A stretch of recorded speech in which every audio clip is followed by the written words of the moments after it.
जी हाँ दोस्तों, आपने ठीक पढ़ा। एमएसएमईज को 30 लाख करोड़ रुपीस का लोन और चाहिए।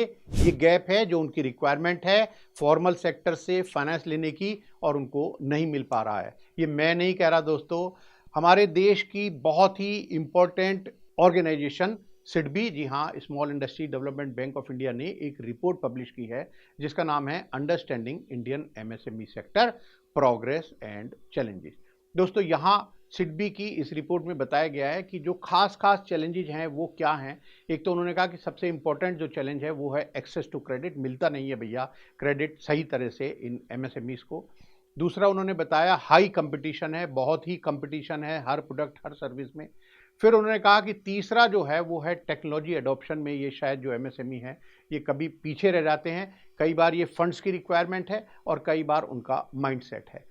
एक और चैलेंज बताया दोस्तों एमएसएमईज के लिए सिडबी ने, उन्होंने कहा कि जो रेगुलेटरी कंप्लायंसेस हैं, और दोस्तों मैं आपको एक डिटेल में बताऊंगा कि कितनी कंप्लायंसेस करनी होती हैं एक एमएसएमईज को, मंथली, क्वार्टरली, हाफ ईयरली और ईयरली। इसके लिए मैं एक अलग से वीडियो बनाकर आपको बताऊंगा कि कितनी कंप्लायंसेस करनी होती है।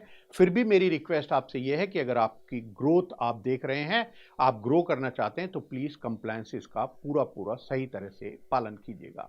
एक और चैलेंज बताया दोस्तों सिडबी ने अपनी रिपोर्ट में, उन्होंने कहा कि जो इंफ्रास्ट्रक्चर है वो इनएडिक्वेट है। इसके अलावा यूटिलिटीज की जो सप्लाई है उसमें भी प्रॉब्लम है, और साथ में अवेलेबिलिटी ऑफ रॉ मटेरियल को भी बताया सिडबी ने कि ये भी एक बड़ी समस्या है एमएसएमईज के लिए। एक और बहुत बड़ी समस्या बताई सिडबी ने अपनी इस रिपोर्ट में, उन्होंने कहा कि भैया जो एमएसएमईज हैं उनको समय से पैसा नहीं मिलता against the supply of their goods, और सप्लाई यानी डिलेड पेमेंट जो है वो भी एक बड़ी समस्या है इन एमएसएमईज के लिए, चैलेंज है। एक और उन्होंने कहा कि भैया जो लेबर की अवेलेबिलिटी है, और ख़ास तौर से मैं देखता हूं कि जब एमएसएमईज के पास होते हैं तब वो कम पैसे में काम कर सकते हैं वहां पर स्किल होकर, और फिर वो बड़ी कंपनी में चले जाते हैं। और लास्ट में बताया सिडबी ने कि एक्सेस टू न्यू मार्केट जो है वो भी एक चैलेंज है। अब दोस्तों जो सबसे इंपॉर्टेंट चैलेंज बताया सिडबी ने एक्सेस टू क्रेडिट में, उसका बताया कि भाई रीजन क्या है। उन्होंने कहा देखो, एक तो हाई इंटरेस्ट रेट्स होते हैं भैया, सबसे ज़्यादा इंटरेस्ट जो है जो भी बैंक्स, फाइनेंशियल इंस्टीट्यूशन, एनबीएफसीज वो जो हैं एमएसएमई से ही चार्ज करती हैं। दूसरा उन्होंने कहा कि भाई इनकी जो फाइनेंशियल हिस्ट्री है वो भी कई बार लिमिटेड होती है। Lack of banks in their area, कई बार होता है कि भैया जहाँ छोटे छोटे जगह पर ये एमएसएमई या खास तौर से माइक्रो एंटरप्राइजेज हैं वहाँ पर बैंक की ब्रांच या फाइनेंशियल इंस्टीट्यूशन की ब्रांच ही नहीं है। फिर एक बात और उन्होंने कहा कि भैया पैसा इसलिए भी नहीं मिलता उनको लोन के रूप में क्योंकि जो कोलेटरल सिक्योरिटी के जो रूल हैं वो बड़े स्ट्रिंजेंट हैं। बैंक अधिकतर कहते रहते हैं लाओ भैया कोलेटरल सिक्योरिटी लाओ, कोलेटरल सिक्योरिटी लाओ। लोन का जो प्रोसेस है वो बड़ा कॉम्प्लेक्स है, ये डॉक्यूमेंट लाओ वो डॉक्यूमेंट लाओ, फिर सेंक्शन भी कर दिया तो डिले करते हैं डिसबर्समेंट में। फिर उन्होंने कहा कि भैया डॉक्यूमेंट्स तो बस पता ही नहीं यार कितने मांगते हैं, मांगते जाते हैं मांगते जाते हैं। तो हायर नंबर ऑफ डॉक्यूमेंट्स भी बताया जो इन्होंने सर्वे किए सिडबी ने और एमएसएमई से बात की, ये उन्होंने बताया कि भैया इसलिए हमें सही तरह से जो लोन है वो नहीं मिलता। तो आखिर जो सिडबी है उन्होंने एक बहुत ही इंपॉर्टेंट रिपोर्ट में बताया है कि भैया जो क्रेडिट गैप है ना वो 30 लाख करोड़ रुपीस का है। ये कैसे कैलकुलेट किया उन्होंने दोस्तों, मैं बताता हूं। उन्होंने कहा कि देखो जो ओवरऑल फाइनेंस डिमांड है वो 123 लाख करोड़, 123 लाख करोड़ की है इन एमएसएमईज की।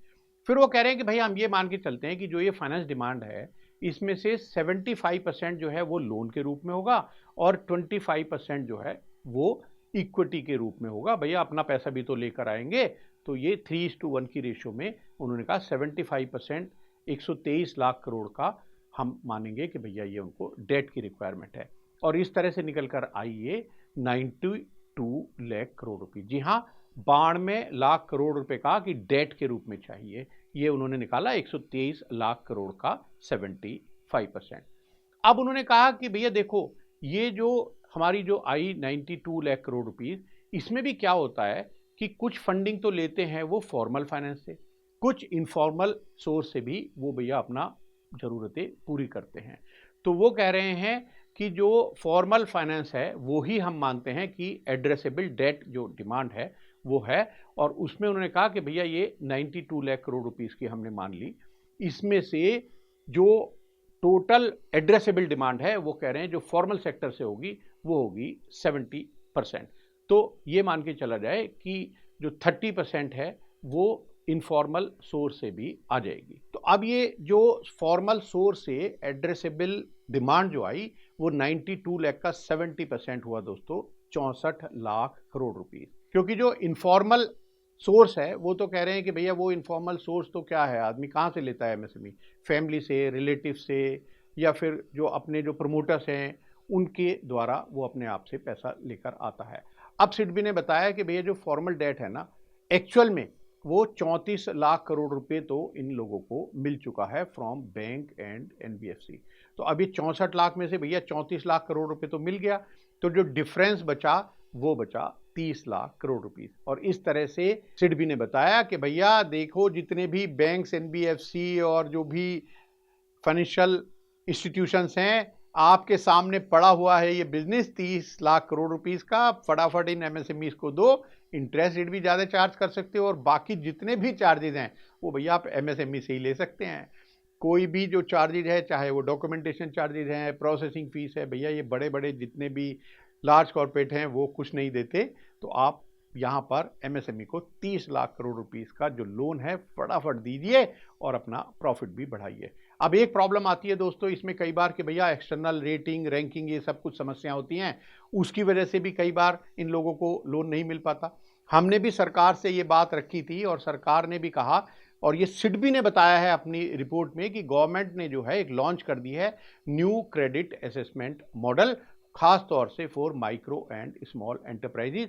और ये जो सिस्टम होगा ना, ये जो रेटिंग का, ये होगा उनके डिजिटल फुटप्रिंट्स के बेस पर। और उन्होंने कहा कि भाई देखो ये तो यूनियन बजट जुलाई 2024 में जो आया था उसमें ऑनरेबल फाइनेंस मिनिस्टर ने ये अनाउंस कर दिया था। ये जो क्रेडिट असेसमेंट मॉडल होगा ये दोस्तों कैसे होगा, डिजिटली होगा ये, और ये वेरीफाइबल डाटा जो है वो अवेलेबल है इकोसिस्टम में, तो वहाँ से होगा ये, और उसी के बेस पर फिर ये एमएसएमई के लोन का अप्रेजल होगा और उनका डिसीजन होगा फटाफट उनकी लोन एप्लीकेशन का। ये जो दोस्तों डिजिटल फुटप्रिंट है ना, ये अवेलेबल है। जैसे हमारा पेन ऑथेंटिकेशन है, ये एनएसडीएल से आप कर सकते हो, mobile and email verification OTP के द्वारा ले सकते हो, आप जीएसटी का जो डाटा है वो एपीआई के थ्रू फैच कर सकते हो, और जो बैंक स्टेटमेंट की एनालिसिस है वो भी आप अकाउंट एग्रीगेटर के थ्रू कर सकते हो, आईटीआर अपलोड कराकर उसका वेरिफिकेशन कर सकते हो, API enabled commercial and consumer bureau आप फैच कर सकते हो, और फिर ड्यू डिलिजेंस कर लो आप इसके बेस पर, फ्रॉड चेक कर लो, हंटर चेक कर लो थ्रू एपीआई, और ये सब कुछ फुटप्रिंट आपके पास मौजूद हैं। तो आप अपना जो रैंकिंग रेटिंग है आप बैंक्स अपने आप करेंगे, कहीं बाहर जाने की उनको ज़रूरत नहीं है। मुझे लगता है कि ये जो इन्फॉर्मेशन है दोस्तों सिडबी की बहुत ही इंपॉर्टेंट है।